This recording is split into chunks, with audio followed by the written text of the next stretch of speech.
Hello, everyone. This is Greg from Tradeshift. I'm the manager of integrated campaigns here at Tradeshift. Thank you very much for joining us for this webinar on the AP metrics that matter. I will be the producer and in the background during this webinar, helping out with the Q&A and chat. So please use those at the bottom of your panel. We always get the question whether or not these webinars are recorded and whether the recording will be shared with everyone.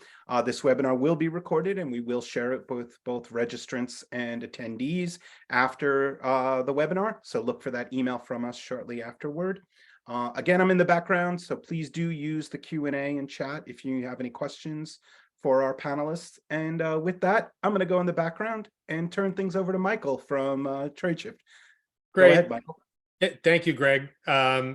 Myself, Michael, and Bob will introduce ourselves in a minute. I just want to cover off on the agenda for today's webinar. Bob and I will both introduce ourselves and our roles in this webinar today. Bob will cover off on the Metrics That Matter report by Ardent, a little bit about the history of the report, the data around it, and sort of the purpose for sharing it with organizations like yourselves. And weaving throughout the conversation, Tradeshift will give its perspective on many of the key themes and data points from the report, what areas are encouraging, what areas may still be a little bit stagnant, but remain really ripe for growth. And then we'll talk across the webinar around, a main theme that Tradeshift is bringing to this webinar today, which is around prioritization of accounts payable agenda in 2023 and beyond to encourage the most optimal transformation of your AP team and department. And at the very end, Bob and I will provide some wrap up, some key takeaways, leave you with some themes from the report and the webinar today. But without further ado, just a quick introduction of myself. My name is Michael Creedon. I act today as the manager of solutions consulting for Tradeshift for the North American region. I have about 20 years of experience, mainly in the procure-to-pay space across verticals like advertising for a number of years, as well as selling virtual B2B payments to mid and large size advertising agencies. Been with Tradeshift for about almost 5 years now, all within a pre-sales capacity. So I'll hand it over to Bob for an introduction. Great, thanks, Michael, and thanks everybody at Tradeshift for having me here today. And everyone attending, we hope you find this worthwhile and interactive as possible. But as Michael said, please ask questions. We'd love to get to them at the end of the presentation there. A little about myself. I'm Vice President of Research at Ardent Partners. We are a Boston-based research and advisory firm that's laser focused on the source to settle process, which includes procurement, AP, procure to pay, and the contingent workforce. We advise clients and publish research that helps business decision makers and practitioners like yourself make better decisions. We advise on industry best practices. We talk about how to improve best performance. And we also publish research that covers the technology landscape and helps professionals identify best fit solutions for their specific budgets and requirements. So our research at Ardent is designed to help practitioners like yourself from everywhere from source to pay make better and smarter decisions in a nutshell. My experience overall has been one where for the last 20 years, I've been in the P2P space. I was with American Express, then I was part of the management team at a solution provider before joining Ardent Partners about 6 years ago. I've covered everything from technical to sales to marketing to customer satisfaction. I've installed AP solutions, I've used AP solutions, I've selected AP solutions, so I kind of know a lot about the space here. And part of my job, one of the things I like about it is it gives me an opportunity to work with vendors like Tradeshift to learn more about them, learn more about the solutions, talk to their customers, understand the problems they're solving and the challenges that customers face and how they go about it. So we want to bring that out in today's webinar. A little about today's survey, the data that we're going to be looking at here. The research in the report that is the basis of the data that you'll see in the presentation that Michael and I will be discussing represents web-based survey responses from about 184 AP departments, as well as direct interview with the survey respondents. So not only do we solicit responses via the web, I also go out and talk to respondents, ask them kind of dive into some of their answers that are there about the hows and the whys to get a really good understanding. When we're talking about fraud, for instance, I had a great opportunity to talk to a gentleman who's experienced fraud and actually brought in the federal police force to kind of investigate what was going on. So kind of understand some of the hows and what's of what's going on. So we try to get behind just the answers that are there. These 184 departments share with us their strategies, intentions, as well as their operational and performance results to help us define best-in-class AP performance and understand what levers AP groups are pulling in order to achieve these improved performance there. So the primary research effort was also informed and aided by the experience of the Ardent team. And when we get the data back, it's not just we just accept the data, we look at the data, we compare it to previous years, we look for trends that are going on. So that's what we hope to bring forward in this presentation. So, with that, kind of let's move forward, Michael, and dive right in. Sure. So, throughout this presentation, I'm going to be presenting the data, and then Michael and I will be discussing it. So, one of the first things out of the gate is we want to know what the perception of AP is and how it's trending, because perception matters. We all know that. I don't need to get into that, but perception is reality here. So what we've seen over the last 5 or 6 years is actually those executives that say that AP is either very or extremely valuable to the organization has almost doubled. It's more than doubled, in fact. And so that is very encouraging. We're excited about that because AP is now being viewed in a different lens. We all understand what's gone on in the past 4, 5, 6 years with pandemics and geopolitical unrest and supply chain issues. So this has all impacted AP's visibility in the organization. And so what we see now is that AP is viewed in a different prism, a different lens, and much more positively. So very encouraging. Michael, let's bring you back in here. And Michael and I did a lot of prep for this. We went through each of the topic points or talking points that we wanted to discuss here today. And Michael had some strong feelings about, how we got here and why we're here. So Michael, let's dive into that. Why don't you share kind of your thoughts? Absolutely. I completely agree with you. And there's certainly a lot to be encouraged about with the pretty dramatic increase in the perception that finance executives have of their AP discipline and AP teams. I mean, clearly, as you mentioned, Bob, over the last 5 years, right, finance executives have really embraced AP as really a strategic part of their business. Like they've had no choice on some level, but to rethink and reevaluate AP as a function over that last 5 or 6 year period. Right, we all went through a global pandemic, right, that clearly impacted all of us on both a personal and professional level. And I'm sure AP teams were likely faced with things like mounting volumes of paper that were being received in offices, but at least for a period of time, likely couldn't be processed in the standard way, right? While many of us worked remotely for at least some period of that time. And, we're all familiar with the supply chain issues that we experienced as a result over the same period that have likely led to AP being viewed differently, right? And based on the nuggets that we're finding in this report, right, executives and finance teams are clearly starting to leverage technology to improve process. And they're also doing a better job of understanding what items or agenda items, if you will, need to be prioritized, starting this year and beyond, to get to an optimal state of AP, right? So all of this is absolutely critical, super timely, and I think, out of the gate, this metric is beyond encouraging.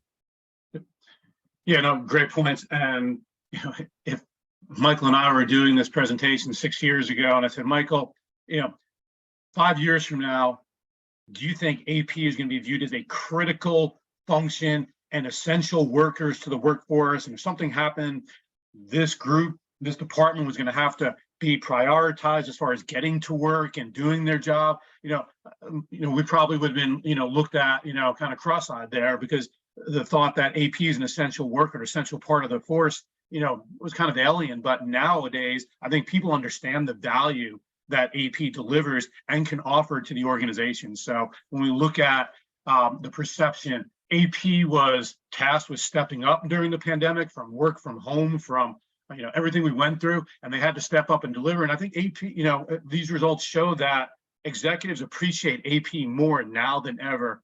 And why this is encouraging and why it's important, and I said this earlier, perception matters. If you're looking for investment, if you're looking for raises, if you're looking for promotions, if you're looking for recognition, the higher or the better the organization thinks of you in general, the more the executive suite thinks of you, the more likely it is you're going to get these investments. You're going to be recognized differently. You're going to get the awards. And it's something that is relatively new to AP. So we're very encouraged by this. Yeah, and there's one other thing I wanted to mention, Bob, which sometimes can get lost in evaluation of technology and automation of process, and that is the role of the AP team in improving overall supplier relationships, right? As technology is evaluated and as workflows are getting smarter and there's opportunities for embedded fintech solutions as part of some of the provider offerings, right? Part of the move towards AP being strategic is, if we can improve the invoice flow, if we can improve the way in which our suppliers can invoice, if we can provide visibility to our supply base so that they don't have to send emails asking for the status of invoices and payments, that's going to tighten up the relationship with your supplier and really provide mutually beneficial value to both parties, right? So it's not just about improving your own house, if you will, within AP. It's also about viewing some of these investments as a value add for the supplier, and improving the relationship, which is just going to make the work you're doing with your supply base even more impactful. Yeah, no, it's a great point. And what we saw from talking to practitioners and from our surveys is that the demand for visibility into what AP was doing the past couple of years, has elevated significantly. And that's kind of played into the part where perception and has increased as well. And so part of that is the demand for information that AP has had and wasn't necessarily sharing because nobody asked for it. And AP typically wasn't very proactive in sharing their data, sharing their information with internal departments, internal employees, as well as externally with suppliers, has increased significantly. So I think AP kind of learned something, that they have a wealth of information that they've been sitting on and haven't been sharing because they didn't know that others wanted this and didn't need this information. So this kind of thrust them forward. And now, to Michael's point, how can we work with suppliers better? What information do they need? How do we make them more able to self-service themselves, make that information available to them without calling into AP? So all these things have changed as a result of the ongoings of the past couple of years.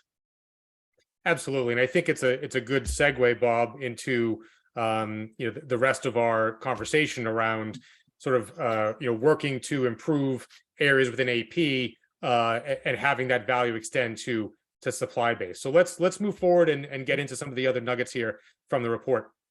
Yep. So we wanted to know what's on everyone's agenda in AP. So what we see here is encouraging also. Typically the number one priority when it came to agenda was something tactical, getting rid of paper, eliminating manual processes, eliminating manual invoices, paper payments, things along those lines. Now, while we see those later on the list of priorities here, we're encouraged that the number one priority here is improve AP reporting and analytics. Once again, it goes to that point that we were talking about before, is that AP is being asked for more information. AP is moving more into a strategic role, and when you become more strategic, it's more about information and value adding to the organization. So we're very encouraged that AP staff understands that their value to the organization is moving from a tactical perspective to a more strategic value adding perspective. And how do you do that? It's by providing better reporting, better analytics, better insight, and sharing that information with others in the organization. But with that said,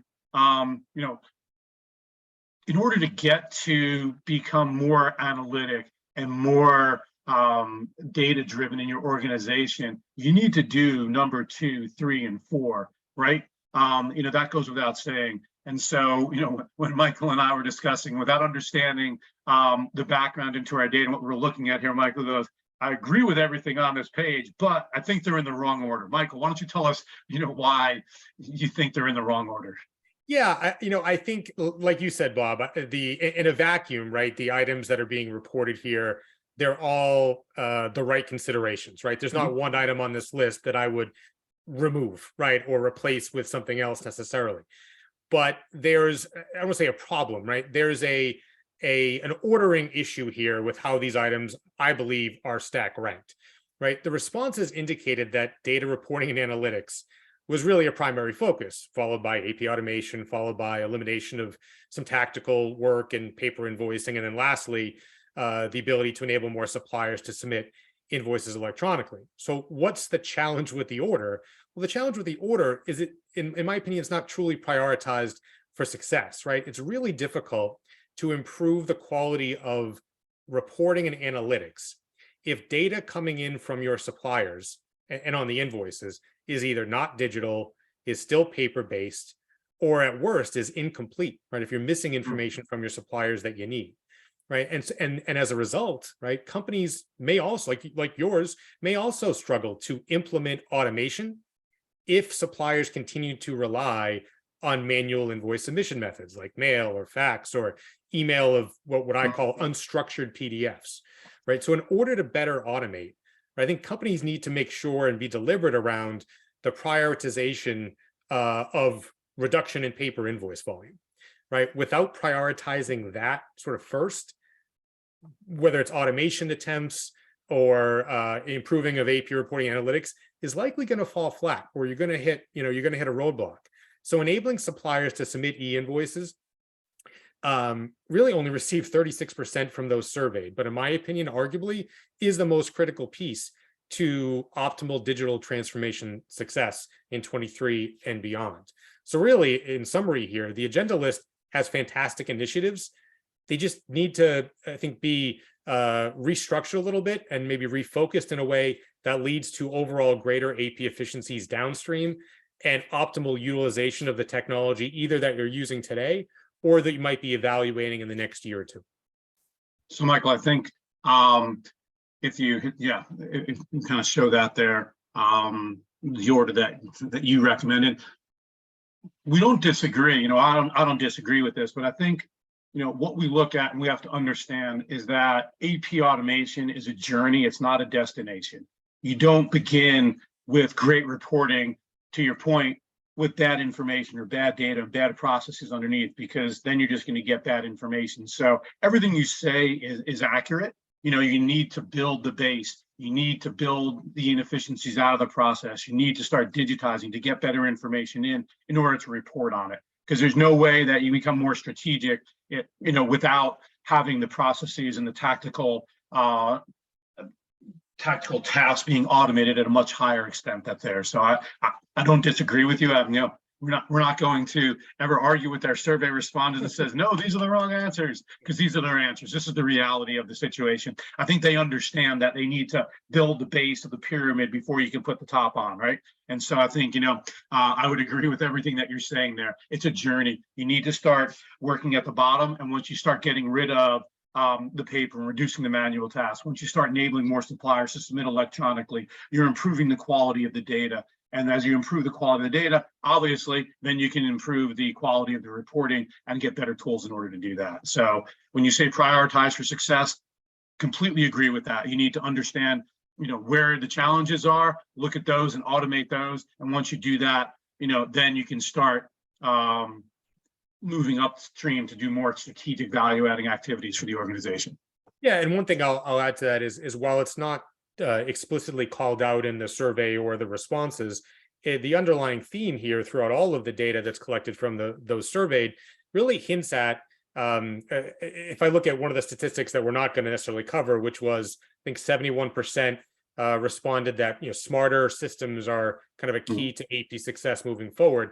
The underlying theme here, though, is that while that is certainly being evaluated, I think the companies that responded to the survey understand that this is a really green pasture opportunity to reevaluate how work is being done regardless of the technology, right? There's always an opportunity as you're evaluating AP automation solutions or e-invoicing solutions or supplier portals to not just look at smart systems, but look at, is this an opportunity for our organization to rethink the way we do some of our business so that the technology can work, even more optimally for us than just taking our existing workflows, existing processes, and then placing it inside a piece of technology and kind of hoping for the best. Yep, I think you bring up a good point. It's one that we ask in the survey, which is how many of the respondents, how many of the AP departments actually have a business plan for AP that they create and put together each year and evaluate how they're doing against that, how they, a 1 year, a 3 year, 5 year plan, whatever it is, going out in the future. And kind of shockingly, very few AP departments have a business plan specifically for their function. So to your point, it's not just about solving today's issues, it's also looking forward and where does AP want to go moving forward. So if those of you listening in have a plan for AP that looks at where we are today and what we're doing and how we're performing, and then you have plans for where we want to be in 6 months or a year, 2 years, whatever it may be, that's great. Congratulations, that is something we highly recommend. But if you don't have a plan for AP, I suggest you strongly consider putting one together, because it's something that you can use to gauge your performance. It's something that can keep you on track, because we all know that if you don't know where you're going, any road will get you there. If you're just fighting fires every day, and we see a lot of AP departments that are struggling to get invoices approved and routed around and paid on time, and they don't have time to take a step back. But if you take a step back and really put together a business plan for here's where we are today, here's where we want to be tomorrow, and involve your partners. And when I say partners, it's the business units, the line of business that are there, your suppliers, and how, what are we doing well? What can we be doing better? What information do you need from us? Include that in a plan, and then that's your agenda. And it's something you measure against. So if you don't have a business plan for AP in place, I highly suggest you put one, start working on one. It's really smart suggestions. Thanks, Bob.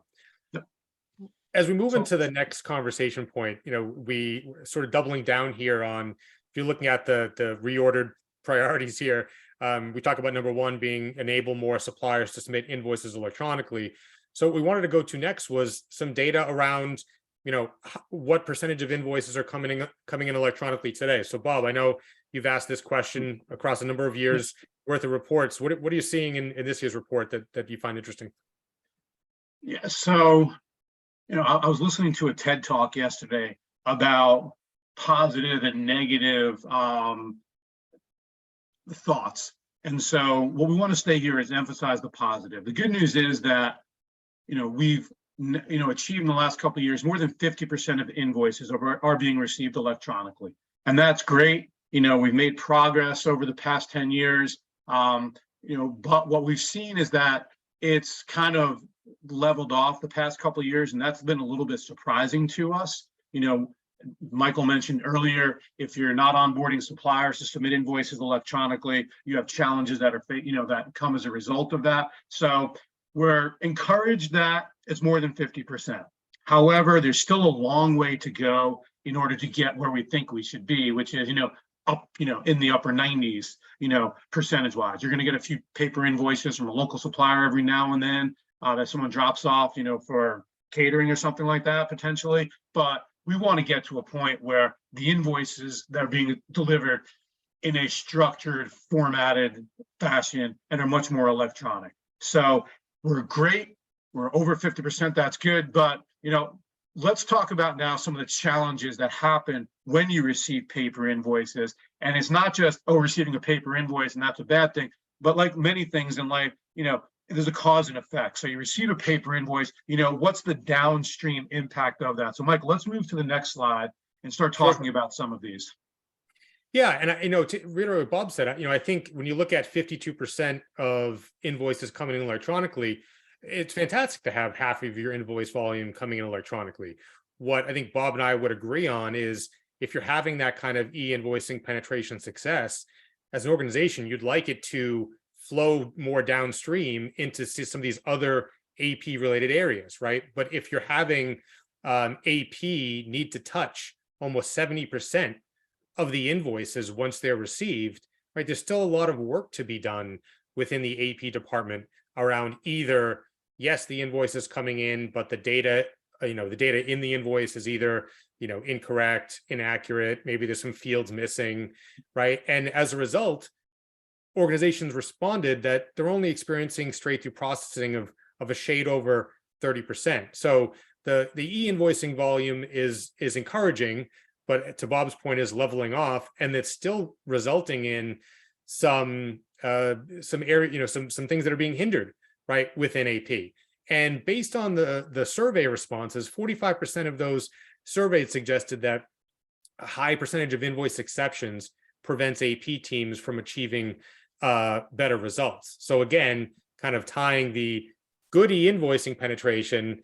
However, there's still challenges with the invoice receipt that's kind of slowing down the AP process. So I don't know if you have any thoughts here, Bob, on why that might be. Yeah, I mean, to me, it's crystal clear. Is invoices that come in that are missing data or have bad data, and you require information, but you're not getting the information that you need in the format that you require it. So there's missing or bad information in there. And what happens is an invoice comes in with missing or bad data. It requires additional work, right? It requires AP to go and contact the department that purchased that good or used that service, or talk to the supplier about gaining that bad information. It requires additional work. So when we see on the left-hand side that 45% of respondents say that invoice exceptions prevent the teams from achieving better results, the reason being is that they need to go out and contact these individuals to get the right information so they're able to have a successful match, to be able to approve that invoice, to understand what was purchased and what was received and what discount was applied, were the taxes accurate, and were complying with any foreign or local government regulations and tax structures that are there. So the reason why we talk about e-invoicing being where we want to go and starting the process off right, because as we go downstream, we see this, that if there's missing information, it requires AP to do more work. It prevents them from becoming more strategic and value adding, because their people are spending time getting information that realistically should have been there in the first place. And so that's why it's critical to start off with good information, accurate information that you can get. And also, as the invoice is received electronically, you don't need to have someone necessarily key that data in or check that data. It can all be done electronically. So we look at the straight through processing that's here. The better the information, the better the technology you have, the more invoices can be received, matched automatically, and sent over to ready to pay status and be prepared for payment without human touch. And that's really what we want technology to do. That's what it was designed to do. When you have technology in place that's not doing that, it's a little frustrating. It's kind of like having a sports car and only putting it in second gear on the highway. And that's kind of the analogy that we have here. And so those are some of my thoughts when it comes to this. And, if we take a look at next, Michael, what's possible, and we look at best in class performance that's here. And we at Ardent define best in class performance as the top 20% of respondents that have the lowest cost to process an invoice and the shortest time to process an invoice. And we take a look at those results versus everybody else here. So what we've seen is that best in class organizations are more than twice as likely to be able to process an invoice straight through without any human intervention there. So you can see what can happen when better processes are applied, when better automation is applied. And what we've seen throughout the years is why are best in class organizations best in class? They use technology at a higher rate, and they use it more efficiently than everybody else that's here.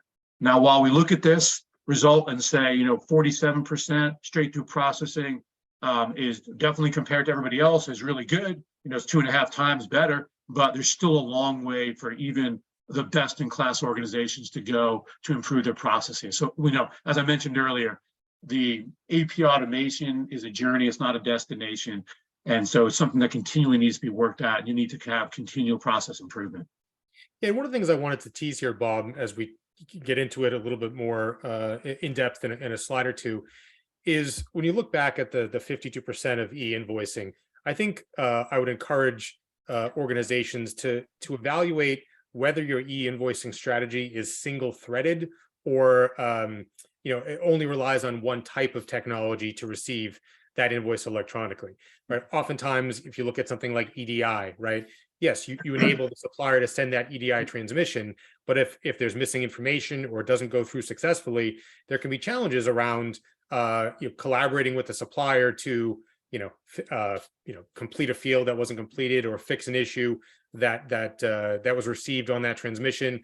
Or if your single thread is things like RPA or OCR or scan capture, right? You're still not providing any kind of mechanism for the supplier to self-correct, to fill in the missing gaps on the invoice, so that straight through processing is even able to be performed. So we'll get into in a slide or two sort of recommendations for how to make sure that e-invoicing strategies are not single-threaded, and also as a result, we'll also give some added value to the suppliers at the same time.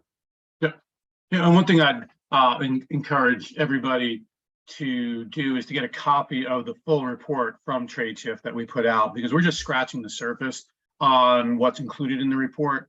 There's much more information there, and as you notice, Michael and I are passionate about this, and if we discussed every single metric in the report, we'd be here for days. And while we find that interesting, I'm sure many of you have day jobs that probably would require you to drop off from that. So I encourage you to go out and to ask Michael or ask Greg or the Tradeshift team to get a full copy of the report if you haven't received that in itself. So getting back on task here, interestingly, almost a quarter of AP staff time is spent handling supplier inquiries. So think about that. I know some of you listening in today have larger AP staff, some are smaller, some of you may be a one-person shop, some of you may be, a 10 or 20 or 40-person shop, but 1/4 of AP's time on average is spent handling supplier inquiries. So it's what Michael talked about, what I talked about.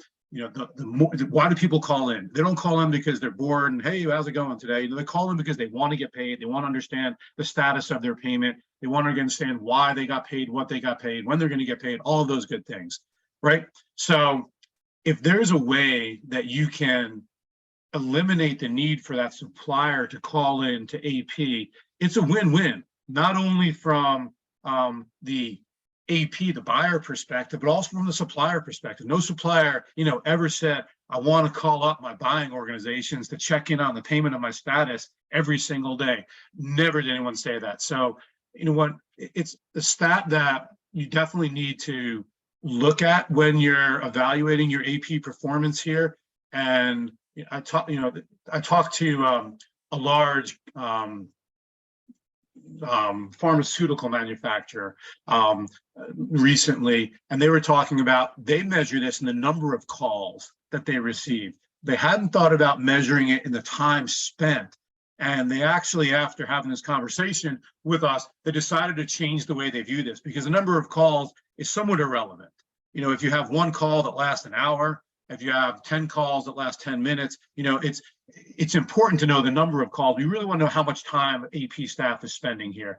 And so what we see today across the board is 1/4 of the time is spent, and that time is very tactical in nature. It's not necessarily value adding. Yes, you want to make sure your suppliers are happy and satisfaction is good there and you're getting them paid on time. But the reality of the situation is, if your supplier never has to call in and ask where their payment is, inquire about the status, or they can do this all themselves, or, more importantly or better yet, you have a process that pays suppliers when they think they're supposed to get paid, what they're supposed to get paid, that's even better. So you need to manage this and measure this and understand how much time are we spending there, why are people calling in, and then start evaluating what can we do to minimize the amount of time that is spent here, because then it'll open up the opportunity for you to take that staff time, the 1/4 of the time that AP staff is spending responding to inquiries, and move them into more strategic value adding opportunities there. Michael, any thoughts here? Yeah, absolutely. I mean, this is one of the stats that I think jumped out to me the most. I mean, if you look at, and it's likely semantics, but if instead of saying 22.5%, if you think about 9 hours out of a standard work week, right, is spent handling supplier inquiries, right? And I think where I'm coming from is that, we talk a lot about e-invoicing, and that's kind of the start of improving downstream processes. But supplier engagement doesn't begin and end just with improving the invoice submission process. It helps, right? But it's not the entire story, right? Suppliers also seek visibility and transparency in terms of invoice and payment status, as Bob alluded to. And, later in the report, the responders indicated that only roughly 1 in 3 responders are currently using a supplier portal. So if that's the case, then typically my hunch is that suppliers need to contact their buyers via email or voicemail for updates. Again, as supplier portal adoption as it stands today, based on the report, is relatively low, which we'll discuss in a minute. There's more efficient ways of addressing these types of requests, and whether it's portals or being part of a business network. We'll talk through how to best leverage that technology as you move forward in your transformation strategy to save yourself, save your teams that 9 hours a week. That could be, again, much better spent doing sort of more strategic work for the organization. Yeah, and Michael, I always like to say, what if you could take the time that AP is spending handling supplier inquiries and change the table, switch the tables on it, and actually have your AP staff call your suppliers and ask them, what they need, how things are going, are there opportunity, would you like to get paid sooner for this? Change the tables on that and have that be a proactive call than a reactive call. Yeah, and especially that's a really good point, Bob. And especially if you're an organization on the call that is either already using a AP automation technology, or you've just implemented a supplier portal or some kind of network, to extend the different way in which AP could connect with the suppliers. Say, hey, how do you enjoy using our portal? How do you enjoy using the technology that we just rolled out that hopefully benefits you? And get some feedback, so that if you're using a solution today, you can give that feedback to your provider, and perhaps even work through some future feature enhancement requests with your provider based on supplier feedback. So it's a really good way of staying sticky, with that supplier relationship, and turning the AP function, into more of a strategic center of relationship building and cultivation. Yep. So one of the things I just wanted to mention here, and it's likely not a surprise given what Bob and I have alluded to over the last couple of slides. And I think the idea here is that digital transformation is not just one-sided. Right. It shouldn't be buyer centric. I know that, as you work in your AP teams and your organizations, often it's hard to think about, things outside of your own universe. But I think to really get exponential growth in your AP practice and in your digital transformation efforts, the idea around digitizing your supply base in the form of, allowing for suppliers to submit e-invoices or digital invoices more effectively, giving them the visibility into invoice and payment status that we just talked about, which will reduce the amount of time AP is spending dealing with those types of inquiries, and using that as the groundwork to then lay the foundation of automation on top of the better data coming in, on top of the digital first data coming in from the suppliers. Then you'll likely have more success automating workflow, automating coding of invoices, automating getting invoices straight through processed into your ERP systems and preparing them for payment. So I encourage those on the webinar today to think about sort of your transformation as you go through it as sort of a digitized, automate approach to both supplier engagement and to improving processes within your own teams. And one thing I did want to highlight just quickly is the way in which organizations can have success with the e-invoicing approach, right? I mentioned earlier about being careful not to single thread sort of how you get suppliers to send you invoices digitally. I think the most effective way of engaging suppliers and ensuring sort of the highest volume of e-invoicing over time is to either with your existing provider or with a provider you're evaluating, consider, does the provider have the ability to, get suppliers to invoice in ways that work well for the supplier as well? It's not just about, hey, I need an invoice in a certain manner for my organization. It's how can I make it easy for the supplier to send me what I need, right? So suppliers are not one size fits all, right? Some are small, some are long tail, some might invoice you via Excel and Word, and goodness forbid, some might handwrite you invoices. Other suppliers might have the ability to leverage something like a user interface to key in an invoice to send it to you digitally. Your most strategic suppliers, right, will likely want to integrate with your solution of choice. So make sure that your provider or future provider gives those strategic suppliers easy ways of integrating so that your high volume invoicing suppliers are connected as quickly as possible. And I certainly don't want to move away from paper as part of the story, right? As part of any digital transformation initiative, there's likely always going to be some level of paper, right? But the idea here is that over time, right, you have a way of addressing the paper that comes in and converting it to digital formats to make it easier for your organization and the supplier to collaborate around the document, but have there be a strategy in place between your organization and your provider on how to try to target and transition those suppliers sending you paper into more digital first type of invoice submission methods. And I do think that having this approach will help both your suppliers and your organization benefit from, your digitization and automation initiatives. Bob, I don't know if you have any commentary on this kind of approach.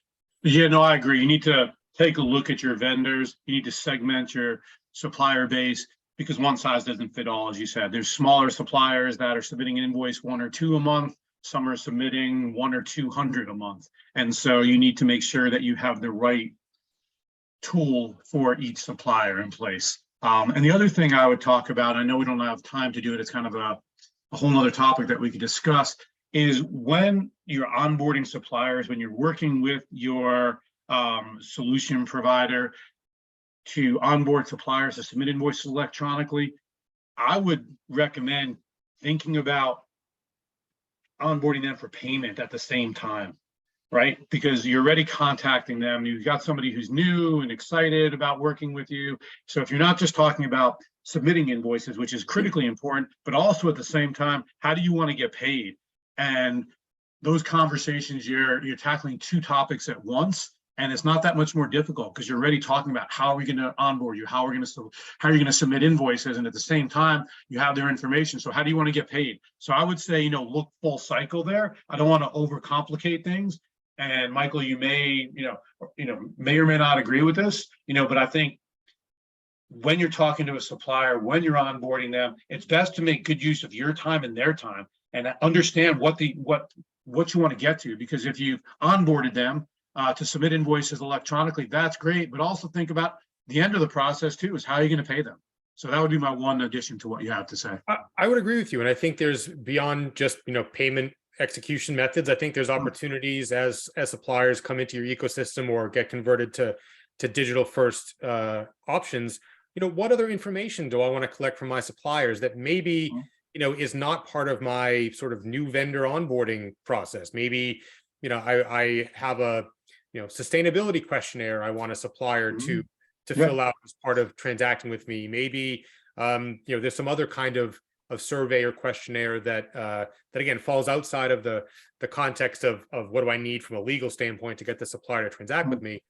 What else can I use my solution for in terms of collecting key data from my supplier, again, beyond just submitting invoices and getting payments, right? That will add even more value to the relationship through the technology that you're using and deploying, that I think the supplier will really benefit from and actually appreciate exchanging of that information, through one central system. Agreed. So the last area, and I'll hand it to Bob here, that I found really insightful was sort of what types of technology or processes do organizations that responded have in place today, and then what do they plan to use over the next 1 to 2 years? So I'll hand it to you, Bob, in terms of initial insights here. Sure. Not surprisingly, look at the items listed at the top of this graph, and document imaging and scanning and OCR and some kind of routing and workflow lead the list here. They've been around for many years, and so many companies have them. They've adopted them. The question is how efficiently they're using them is a whole different story. Just because you have something, I like to talk about everybody who bought a cycle during the pandemic and now uses it, or a treadmill during the pandemic and now uses it to hold their clothes up. yeah, as opposed to using it every day. So simply having a technology in place doesn't mean you're getting the biggest advantage or benefit from that. So when we look here, what we see is that some of the long-standing technology has been around for a while, top the charts here. So as far as the adoption, they're relatively high. That's here. But as we kind of go down the list of things that are listed here that we've asked here, some of the more, I'll say, newer technology, the ones that are getting a little bit more focused these days, such as a B2B or payment network, supplier portal, self-service supplier portal, some supply chain finance options are much lower down as far as adoption. But what's encouraging is they have a much higher plan to adopt going forward there. So, we've been talking a lot about self-service supplier portals. There's obvious benefits to that. What we see from respondents is that just under a third of respondents said they have one in place, but 150% more respondents say that they plan to put one in place in the next 1 to 2 years because they understand the benefit, the value that can be had by adopting a self-service supplier portal. It's something that we've talked about, almost on every slide here, is to enable your supplier to submit information, to capture the information in the format and the structure that you want. And so we think it's very encouraging that organizations see this, they understand the need for this, and they understand the benefits of having a supplier portal, as we've talked about here.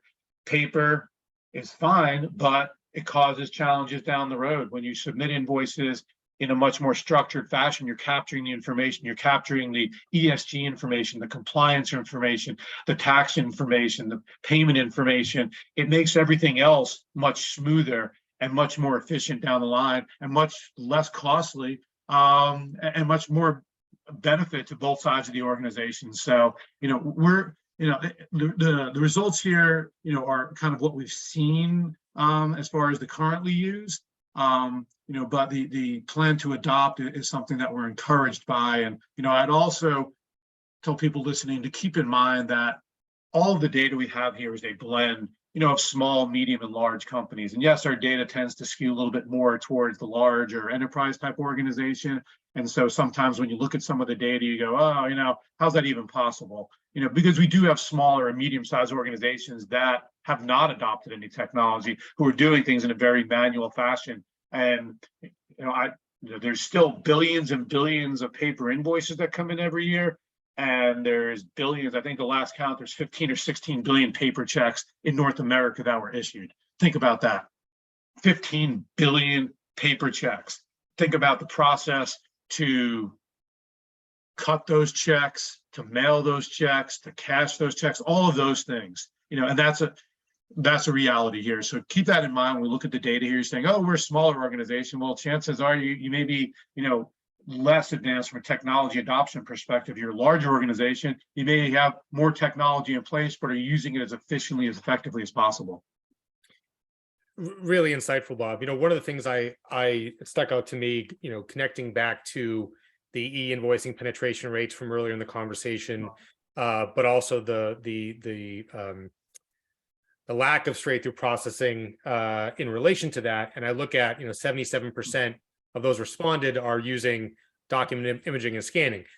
That's likely always going to be part of your invoice, submission or invoice receipt strategy. But it's not surprising to me that while the majority of responders are using that, we're still having sort of low straight-through processing. So what I look at in terms of the current use of technology and future use are really 3 key areas, in my opinion. The first being bumping up the usage of e-invoicing solutions. And it's encouraging to me to see, yes, there's over 50% of the responders currently using one, but another 30% plan to use one the next 1 to 2 years. I think that's really smart. It really aligns with kind of the themes that Bob and I have been talking about throughout this webinar around the more e-invoicing penetration you get, the greater value you likely will provide to both your supply base and your internal AP teams. The second area, and Bob just hit on it, is self-service supplier portal, right? So not so encouraging that about only a third are using it, but very encouraging that it is the item here in the survey that most responders are planning to use it over the next 1 to 2 years. So again, another area ripe for added value. But I did want to make one comment around supplier portals.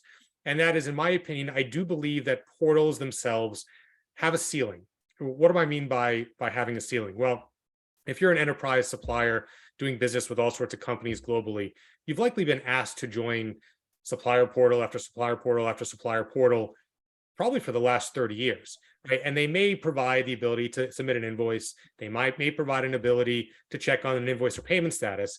But what they also have is essentially a buyer-centric framework, right? So they're a portal that I, as an organization, am asking a supplier to join, right? What I can't do as a supplier most of the time is, can I use that same portal to connect with other companies I'm doing business with? Typically, no, right? Typically, I'm using one portal to connect with one of my buyers. You know, if you think about how many portals these suppliers have to use, there is a fear of potentially suppliers getting portal fatigue, where they say there's so many systems I have to remember logins to, there's so many portals I have to submit through, like, I don't know if I can, keep up with this anymore.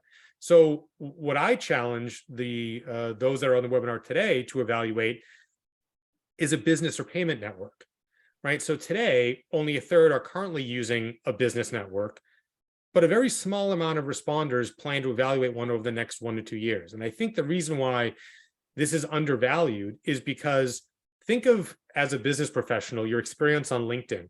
Right? When you join LinkedIn as a business professional, you join with the expectation that you're going to connect with people that you've worked with in the past, and you're going to connect with people that you're working with currently.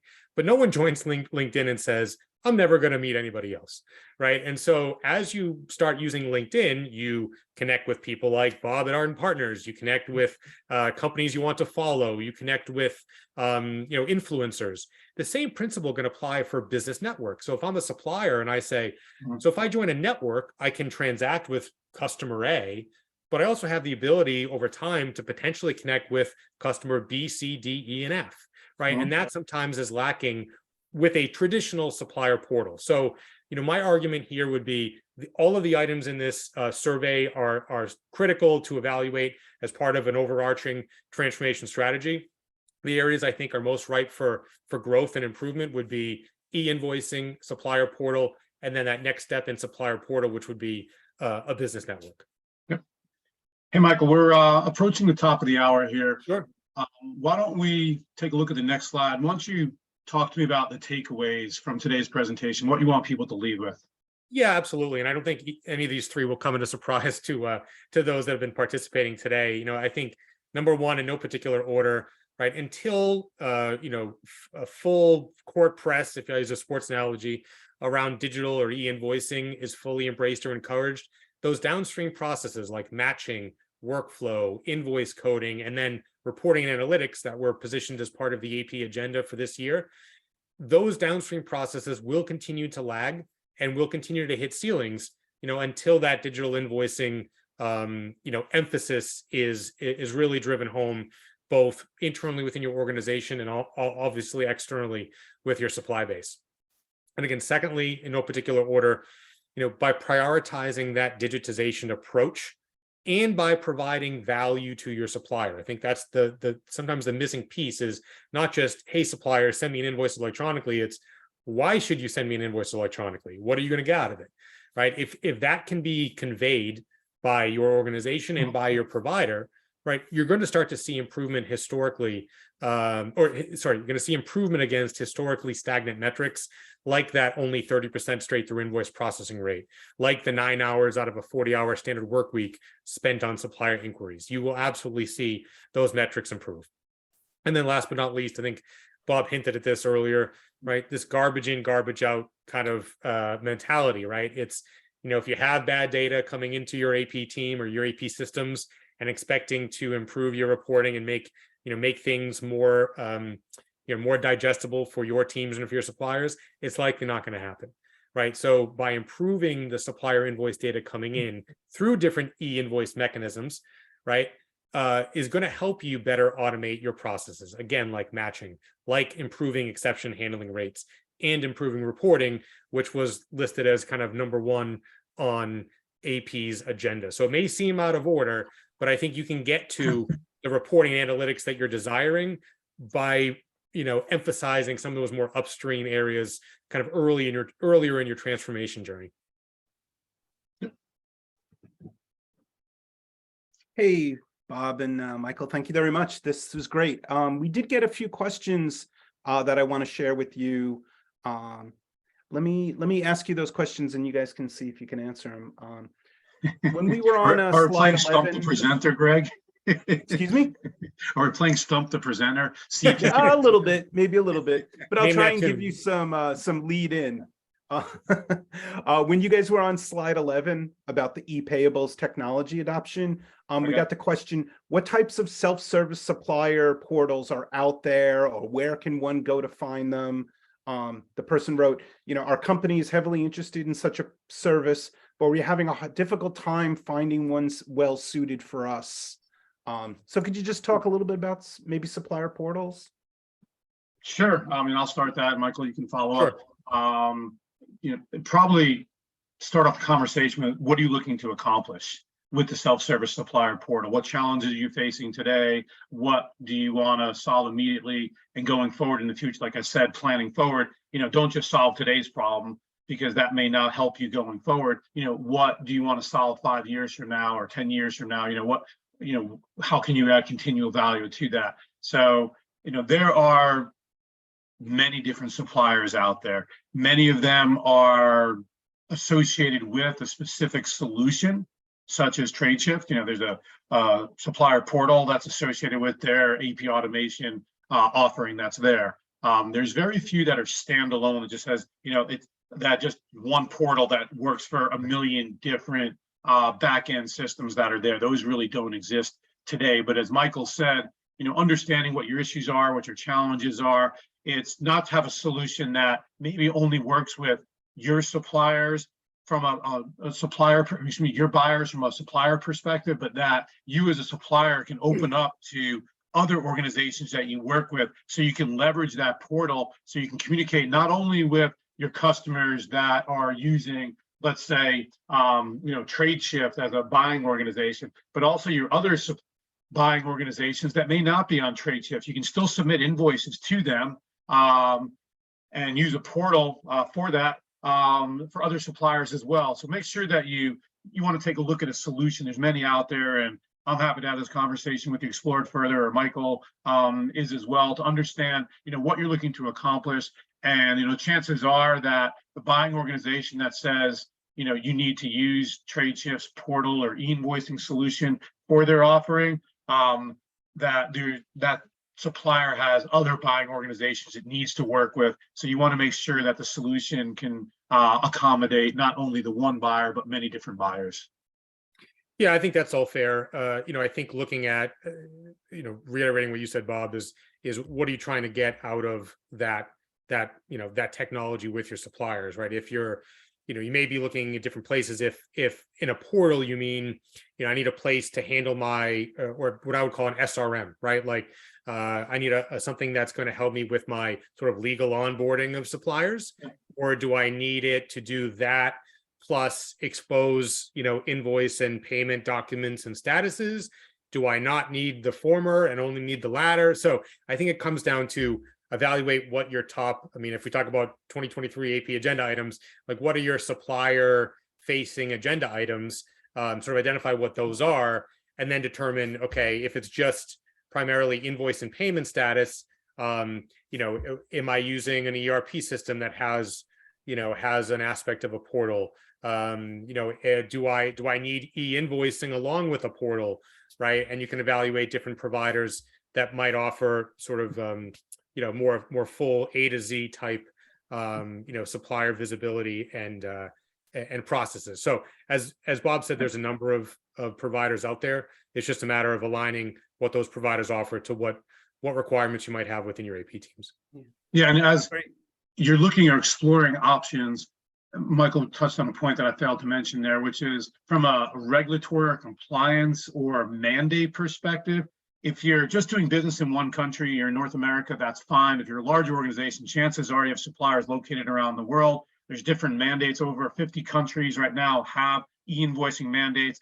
France is the one that's coming out next and is much talked about there. So you want to make sure the supplier portal can accommodate all of these different requirements that you have, that you're able to submit and receive invoices that are compliant with the local government that are there, that you make sure that from any ESG perspective, you're capturing the information that you had. So kind of adding on to what Michael has, said there, and, look forward to what your requirements are, not today. If you're just doing business, within North America, that's fine. But if you think your business is going to expand out, you want to have a solution that can only handle A without thinking forward to B. Really good point. Thanks, Bob. Yeah. I was hoping that we could play Stump the Panelist a little bit longer, but we're right at the top of the hour. And God honest truth, this is amazing. We got a lot of questions right at the end there as we were literally in the Q&A session. What I'll do for everybody that's part of the session is I'll get those questions to Michael and Bob, see if we can answer them via email or something and get back to some people. We got some great questions about supplier onboarding and some other things, which would be great. And with that, maybe Michael, if you want to finish things, I think we're all done. Yeah, I very much appreciate everybody's participation, both on the webinar, and if you actually were one that participated in the actual survey.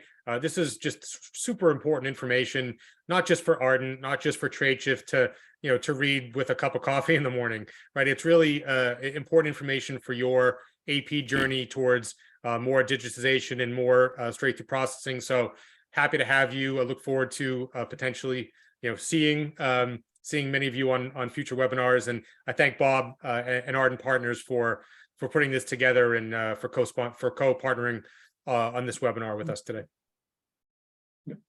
Thanks, everybody. Appreciate your time and look forward to continuing the conversation.